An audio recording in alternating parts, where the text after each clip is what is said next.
Hello everyone, and I hope that you are doing well. So this is another video for the FAQ section regarding mitigation. Okay, mitigation. So firstly, what is mitigation?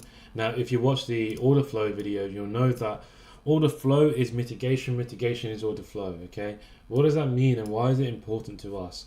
Firstly, let's just recap what mitigation actually is. What we know is that when we get an impulsive move which goes onto break structure, right? Something like this, for example.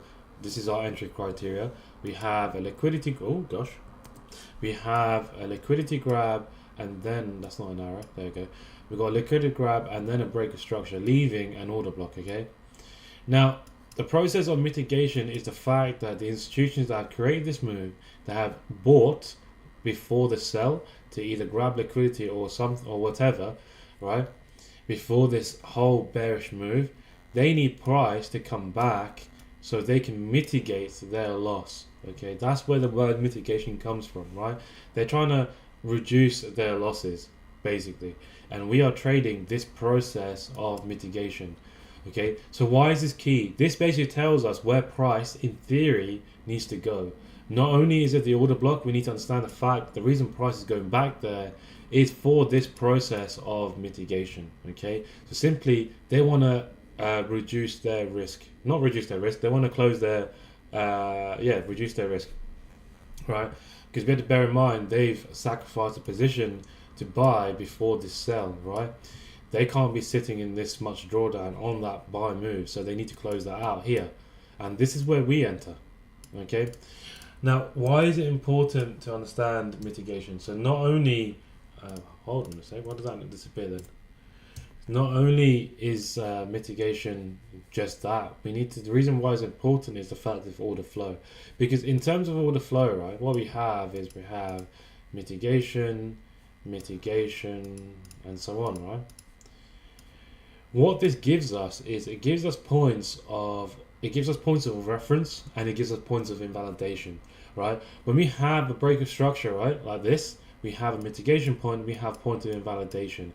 Why is that? Because when we get a mitigation point in and then we have another break of structure, we don't have a reason, price does not have a reason to go further up, because if it does, it's either, okay, it can either just grab liquidity, but in theory it will disrupt order flow, okay, because order flow is maintaining by these mitigation points. Okay, so that gives us a point of validation here. When we have the next mitigation, another point of invalidation. Okay, that's the main thing with mitigation. It tells you essentially where order flow is. You have to you have to understand that mitigation is respective to the time frame that you're on. Okay, however, the principle is exactly the same. You have to bear in mind that mitigation, you can't just mitigate anything. You have to have an order block that has to be mitigated. Okay, that should be basic. That should be basic knowledge, really. So let's look at because e.g. the first entry was quite a clean example, right? So in this situation, what we have, right? We have, let me turn this off. We have the first break of structure, impulsive move. Okay, we have the order block. We know, right? For price to continue, we've got our intention. Okay, now what we have is we have this whole bearish move which went on to break structure, right? Not only that, if we see it in the speed, okay, so when we talk about break structures versus liquidity grab, what we have is we have a break of structure, yes, but the speed that it went on to carry on and break structure again is telling us that this is pretty much a liquidity grab. So it's another indication that institutions were active at this point. So we find out order block, which is the last sell before the buy, which is here, okay, and we in theory should expect price to come back here to mitigate their orders, and that's essentially what's happened. So they've mitigated their loss, they've got rid of all their losses here, they've closed that break even or whatever, and then the move has continued. Okay, just focus on this section for the moment.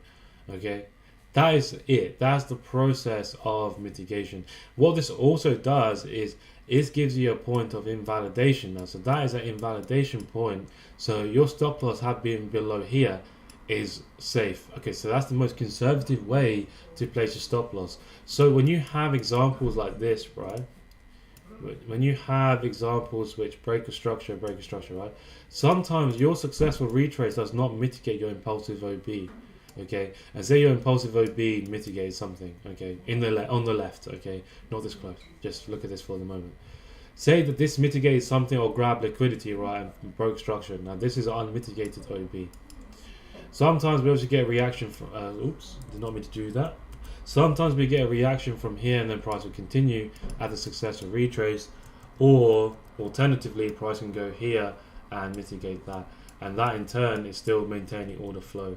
If price was to react here, right, and mitigate this, it's still creating order flow, but we still have this unmitigated OB above. However, we need to follow the mitigation, as I said, so follow the recent ones. So in this case, to be conservative, if you're worried about your stop loss, right, to be conservative, you can place your order at the successful retrace OB. To be safe, put your stop loss above the impulsive OB, because that's your conservative, because that's generally either grab liquidity or mitigate something. So therefore, it's an invalidation point. That's probably the safest way to trade in that sense, if you're not fussed about having tight risk to reward and so on, right? But in turn, obviously, you know that you can place an order here and here.